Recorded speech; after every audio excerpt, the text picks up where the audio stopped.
Kalau ada tes keperawanan, apakah selama ini ada tes keperjakaan gitu? Kan tidak ada. Mengapa harus ada pembeda bagi prajurit perempuan?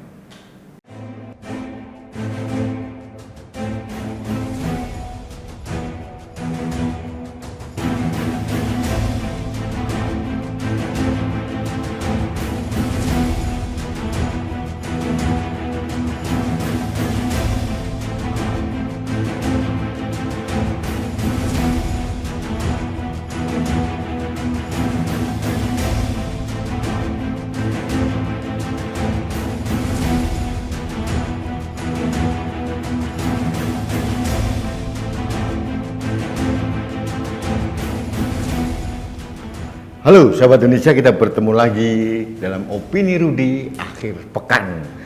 Sahabat Indonesia, beberapa hari terakhir ini ramai di ruang publik tentang perbedaan pendapat antara Panglima TNI dengan Kepala Staf Angkatan Darat Marsikal Hadi Cahyanto, Panglima TNI, dan Jenderal Andika Perkasa. Apa yang membuat mereka berbeda pendapat? Ternyata adalah masalah tes keperawanan bagi prajurit yang mau masuk ke TNI. Tentu saja perempuan, tes keperawanan.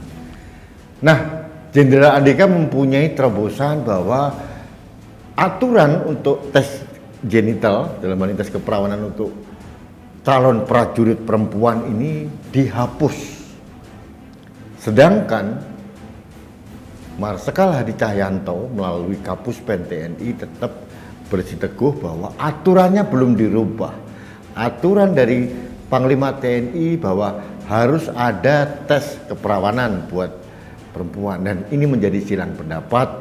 Dan entah kenapa gitu ya, saya pribadi kok setuju dengan policy atau keputusan dari Jenderal Andika, Kepala Staf Angkatan Darat ya.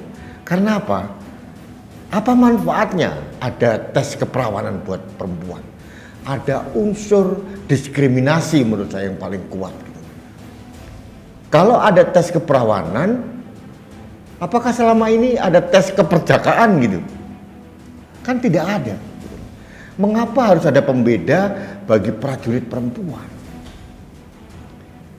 Sahabat Indonesia, ini menarik gitu loh. Saya yakin Anda juga sependapat dengan saya bahwa pada titik ini kita atau saya mewakili Anda juga itu lebih berpihak pada policy dari Jenderal Andika, yaitu Kepala Staf Angkatan Darat.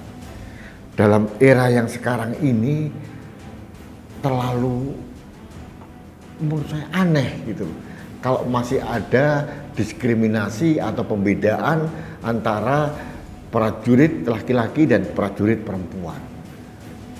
Aneh sekali gitu loh. Jadi menurut saya memang tidak perlu ada.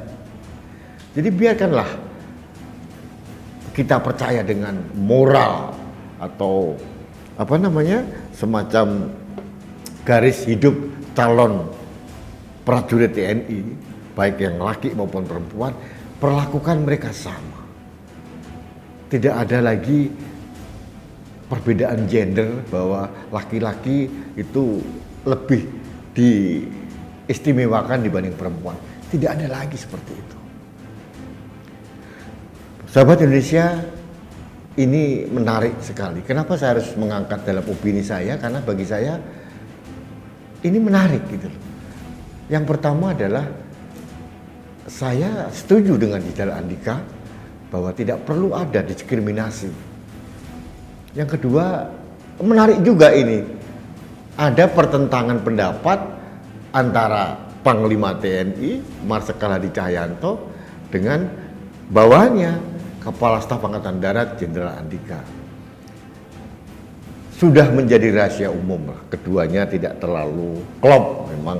Tapi ini masalah pribadi yang kita tidak perlu masuk di wilayah itu. Tapi memang perbedaan ini semakin meruncing. Nah, ini yang mungkin menyebabkan suksesi Panglima TNI sampai detik ini belum juga terjadi. Padahal sudah berminggu-minggu, berbulan-bulan, bahkan beberapa tahun yang lalu sudah diwacanakan ini. Kapan ada pergantian Panglima TNI?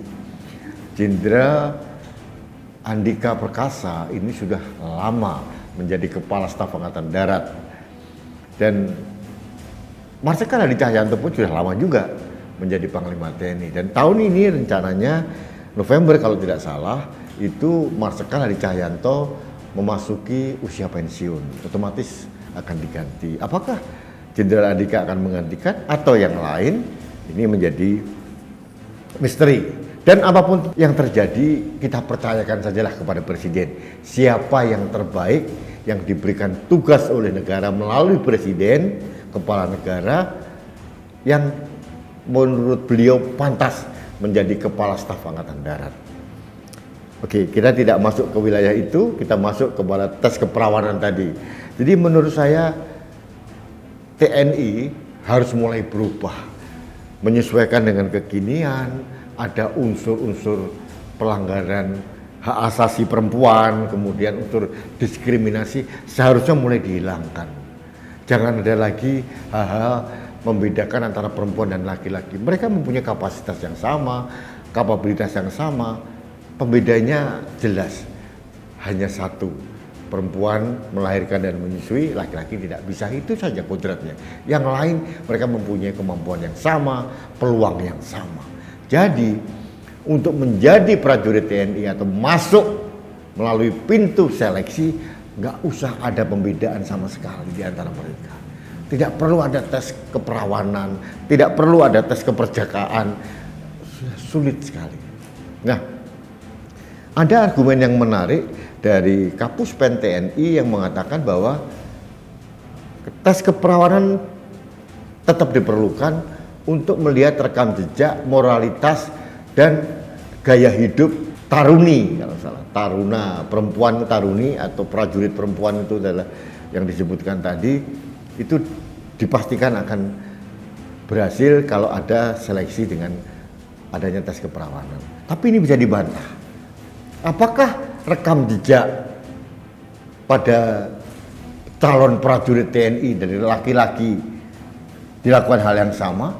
Rekam jejak masa lalunya, rekam jejak gaya hidupnya, moralitasnya. Sahabat Indonesia, sekali lagi, ini sudah masuk ke abad 21. Harusnya tidak ada lagi diskriminasi antara perempuan dan laki-laki dalam posisi apapun. Laki-laki dan perempuan mempunyai peluang yang sama. Meskipun TNI mempunyai kekhususan dalam hal menseleksi calon prajuritnya, tapi menurut saya selayaknya tidak ada diskriminasi. Jadi dalam hal ini mohon maaf, saya sangat sependapat dengan policy atau kebijakan dari Kepala Staf Angkatan Darat Jenderal Andika. Ini yang ingin saya sampaikan dalam kesempatan ini. Yang berikutnya, karena ini sudah dilakukan, mungkin ranahnya Jenderal Andika karena beliau sebagai Kasat mungkin hanya di Matra Angkatan Darat, tapi selayaknya Matra Udara, Matra Laut juga memperlakukan hal yang sama. Jangan ada diskriminasi, jangan ada lagi tes keperawanan bagi perempuan di matra manapun. Semua prajurit TNI mempunyai hak dan peluang yang sama serta mempunyai kewajiban yang sama. Itu menurut saya. Baik sahabat Indonesia, demikian opini singkat saya terkait dengan polemik tes keperawanan antara Panglima TNI dengan Kepala Staf Angkatan Darat. Dan pada titik ini saya mungkin mewakili Anda juga, saya mempunyai pemikiran yang sama dengan Kepala Staf TNI Angkatan Darat Jenderal Andika. Apakah itu policy yang populis atau tidak, tapi secara esensial ada penghormatan terhadap hak asasi perempuan dan penghormatan untuk menghilangkan diskriminasi. Itu poin yang paling penting. Baik, sahabat Indonesia, demikian opini saya terkait dengan tes keperawanan yang sedang diramaikan. Mudah-mudahan ini menjadi policy keseluruhan dari semua matra di TNI, jadi tidak ada lagi diskriminasi atau pembeda dalam hal seleksi prajurit TNI, perempuan maupun laki-laki. Baik sahabat Indonesia, tetap saya tidak pernah bosan mengingatkan Anda semua dan kita semua untuk selalu taat protokol kesehatan. Salah satunya selalu menggunakan masker. Masker saya melindungi Anda, masker Anda melindungi saya, masker kita melindungi Indonesia. Terima kasih. Salam satu Indonesia, salam budaya Nusantara, salam toleransi, dan salam sehat untuk Indonesia. Saya Rudi Eskam.